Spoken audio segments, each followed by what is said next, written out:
Hello tout le monde, bienvenue mardi 10 février, épisode numéro 16. Un sujet qui me tient à cœur, comme tous les sujets qui me tiennent à cœur. Et on va juste couper le Outlook. Désolé pour cette interruption. Voilà. Le changement. C'est vraiment la mission d'Arrêt Management, c'est d'accompagner au changement. Et les neurosciences m'ont énormément aidé personnellement et dans mes accompagnements individuels, collectifs, pour vraiment accompagner au changement, puisque de toute façon, on vit un changement et ça va de plus en plus vite. Et donc, il vaut mieux avoir conscience de ce qui se passe et comprendre ce qui se passe quand soit soi-même on résiste au changement, soit le collectif résiste au changement. Et on a plutôt tendance à râler contre le changement. J'ai déjà traité de ce thème, donc je vous invite à vous abonner sur la playlist, bien sûr. Vous mettez des petits pouces, des commentaires, vous partagez, faites en sorte que cette chaîne soit vraiment partagée au plus grand nombre, puisqu'on a vraiment besoin de comprendre ce qui se passe dans notre cerveau, surtout en ce moment. Petit dessin humoristique, on a peur du changement et on tenait à vous le dire, ah bah ça change tout. Donc le patron, il est content de savoir que son staff a peur du changement. Et pourquoi ça change tout? Bah parce que ça le rassure de savoir pourquoi il résiste. Et pourquoi tout le monde se plaint de la résistance au changement alors que nous y résistons tous, tous les jours? On va accuser les autres, les équipes, les collaborateurs, tous les autres, y compris dans sa vie perso, mais on ne prend pas en compte notre propre résistance au changement. Et comment vivons-nous le changement? Bah, tout le monde se dit, ouais, on veut du changement, on veut du changement, et qui est prêt à changer? Personne. Alors, je vous invite à faire un petit exercice, changer une petite chose par jour, tous les matins, tous les jours. Vous pouvez changer votre rituel du matin. Si vous prenez d'abord votre café, puis après la douche, vous inversez. Changez de route pour aller au bureau. Changez de shampoing et vous verrez à quel moment vous résistez. En général, jusqu'au shampoing, ça va bien. Et quand ça arrive au coiffeur, ça commence à bloquer un petit peu. Donc tout le monde dit résiste au changement, c'est épuisant, pourquoi ça bloque toujours? Mais je vous demande d'être honnête et d'observer comment vous êtes face au changement. Un changement, bien sûr, subi. Parce que si c'est vous qui initiez le changement, pas de souci. Vous voulez déménager, vous êtes super excité, vous voulez changer de job, vous êtes super excité. Mais par contre, si on vous impose un changement, eh ben, on commence à résister, que ce soit des méthodes de travail, des nouveaux outils, un changement qui paraît logique. Et en fait, on résiste tous au changement et c'est tout à fait normal. Qu'est-ce qui se passe dans votre cerveau?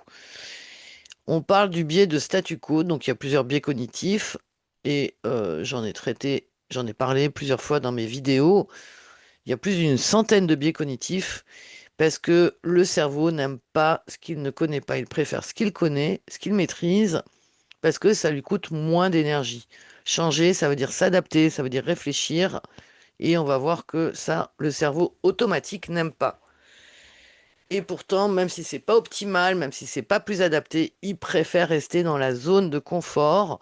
C'est pour ça qu'on parle de sortir de la zone de confort, parce que il n'aime pas, ça veut dire connecter des nouveaux neurones, créer des nouvelles connexions synaptiques. On a cette capacité, on a la neuroplasticité, mais ça demande une vraie énergie physiologique.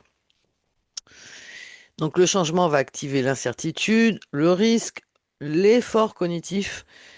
Et ça, c'est le plus important parce que résister, c'est économiser de l'énergie et surtout, garder un sentiment de sécurité parce que tout changement est perçu comme une menace potentielle. Et donc la résistance, ce n'est pas une faiblesse humaine, c'est vraiment un mécanisme de protection neurobiologique et c'est tout à fait normal de résister au changement. Donc, je vous avais parlé de la courbe de Kubler-Ross dans une vidéo précédente. Je vous invite à la revoir. On va la revisiter un peu autrement aujourd'hui. Donc, au départ, on est un peu dans le choc quand il y a un changement. Ensuite, on est dans le déni. On ne veut pas que le changement s'applique à soi. Ensuite, on se met en colère et c'est là où est la résistance. Et on va essayer de négocier. Oui, mais est-ce qu'on ne pourrait pas plutôt garder l'ancien outil pendant certains temps, le temps que tout le monde s'habitue. Oui, mais est-ce qu'on pourrait pas essayer de voir si on pourrait faire autrement? Donc, on va essayer de trouver des façons de négocier avec les autres, mais aussi avec soi-même. Bon, ok, j'ai décidé de perdre du poids, mais je vais attendre la fin des fêtes de Noël parce que ça sera mieux. Je vais attendre d'avoir plus d'argent. Je vais attendre. Et puis, c'est toujours dans plus tard, plus tard, plus tard. Et puis, à un moment, on se rend compte bah, que le changement est là. Donc, on a un coup de déprime et on enclenche après l'acceptation pour expérimenter des nouvelles façons de faire, de prendre des nouvelles décisions et on intègre le changement. Et on vit tous cette courbe, plus ou moins importante, plus ou moins longtemps.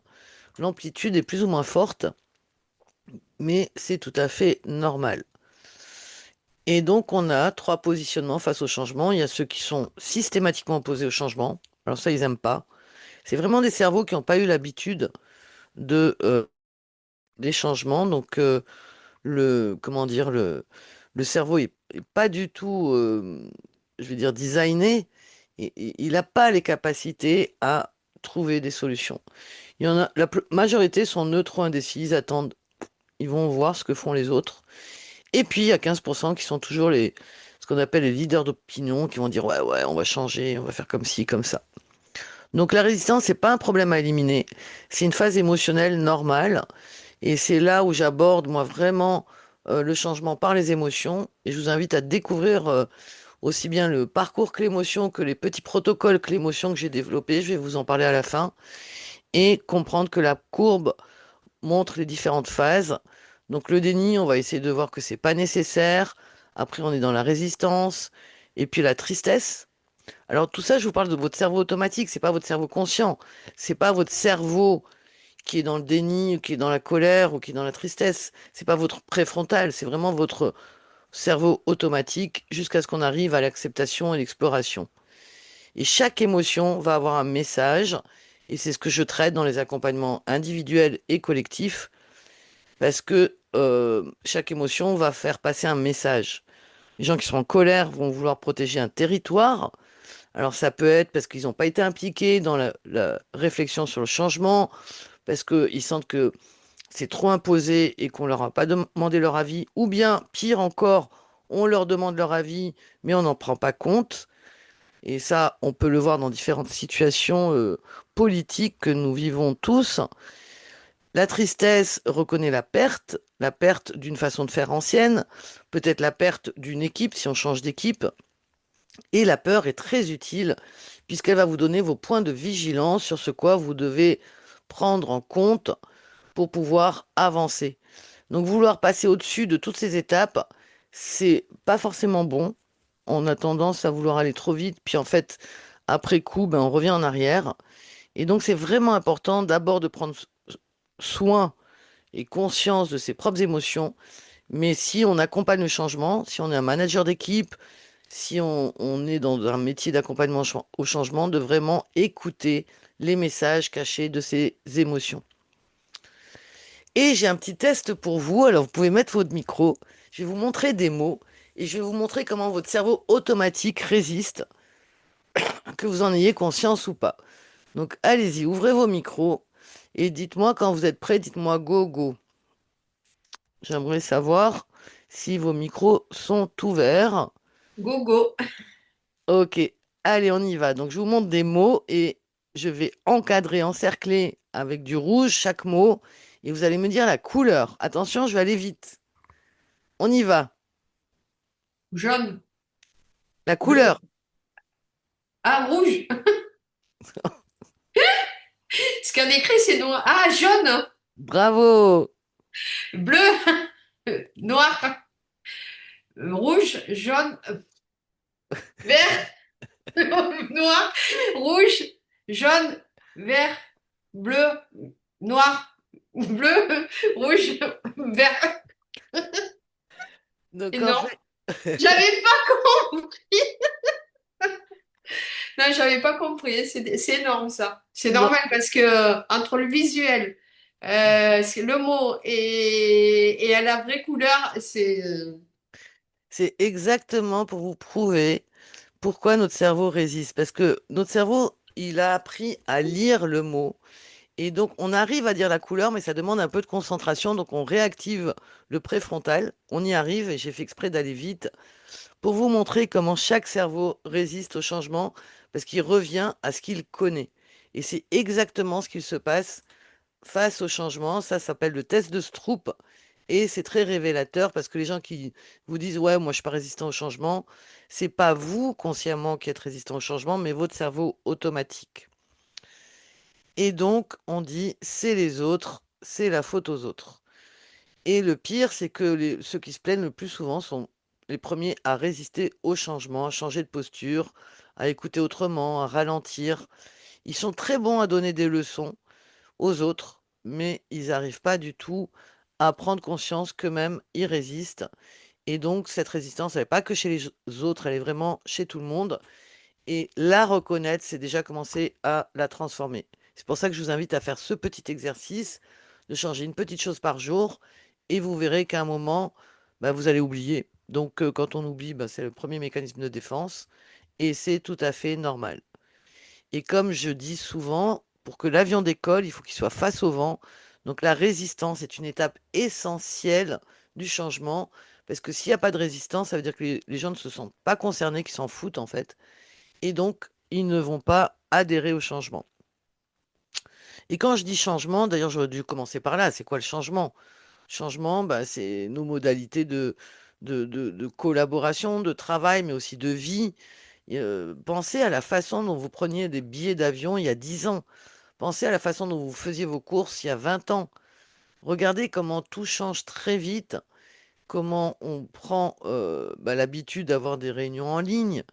Donc, on ne se rend pas compte du changement, mais quand on regarde derrière, on se rend vraiment compte qu'on a beaucoup changé. Et donc, ce qui est important, c'est de développer cette conscience déjà de cette résistance pour ensuite, une fois qu'on a conscience de notre résistance, seulement et seulement là, on peut passer à l'exploration créative. Et donc, c'est une fois qu'on passe cette résistance, on commence à explorer et c'est ici que le préfrontal commence à se réactiver.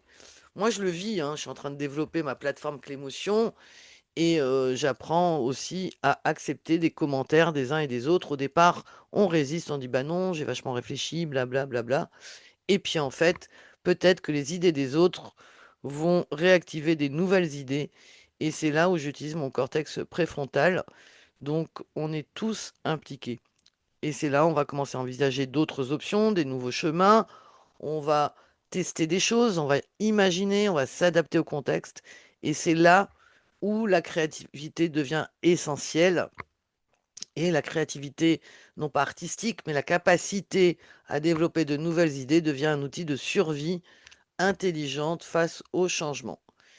Et donc, en conclusion pour ce short, mais vous imaginez bien qu'il y a tellement de choses à dire que je vous invite à aller plus loin, c'est d'abord de comprendre que la résistance au changement n'est pas une faiblesse, c'est une intelligence de protection, c'est un mécanisme de défense, parce que le cerveau veut vous aider à rester dans une zone de confort. Et comprendre cette résistance permet de transformer votre lutte intérieure et vos peurs pour pouvoir passer aux phases d'exploration. Voilà ce que je voulais vous partager ce soir. Et la semaine prochaine, je vais traiter un autre neuromythe qui dit lâche prise. Et j'entends tellement, tellement les gens qui disent mais lâche prise. Et il y a une telle confusion sur ce terme. Lâche prise, ça ne veut pas dire s'en foutre et laisser de côté. Ça veut vraiment dire autre chose. Donc je vous invite à revenir mardi prochain pour pouvoir poser vos questions en live. Bien sûr, il y a toujours le replay et je vous invite vraiment à vous abonner, à me mettre un petit pouce pour m'encourager parce que je vois pas beaucoup de commentaires, je vois pas beaucoup de j'aime. Moi, je ne sais pas si ce que je raconte vous intéresse. Vous pouvez aussi proposer des thèmes et surtout découvrir le nouveau parcours Clémotion où je vais bien sûr plus en profondeur sur toutes ces thématiques pour pouvoir faire transformer vos émotions en vrai levier de transformation dans votre vie. Donc lundi à 20h30, je vous invite à découvrir ce parcours Clémotion, mais j'ai aussi développé des protocoles plus courts que les parcours et moins chers bien sûr. Donc des petits protocoles, stop rumination, stop pression, décision claire, stop conflit, etc. où vous allez découvrir des vidéos, des fiches conseils, des quiz. Donc franchement, allez-y, consommez sans modération, ça ne peut faire que du bien à votre cerveau et ça va vous aider à vraiment décoder ce qu'il se passe dans votre cerveau automatique. Voilà, bah écoutez, comme j'aime à le dire, il faut vraiment comprendre comment votre cerveau fonctionne parce que si vous ne savez pas comment votre cerveau fonctionne, d'autres le savent. Et maintenant, je suis là pour ceux qui sont en live pour répondre à toutes les questions. Et donc, j'arrête mon partage et je vous dis à la semaine prochaine pour ceux qui regardent en replay.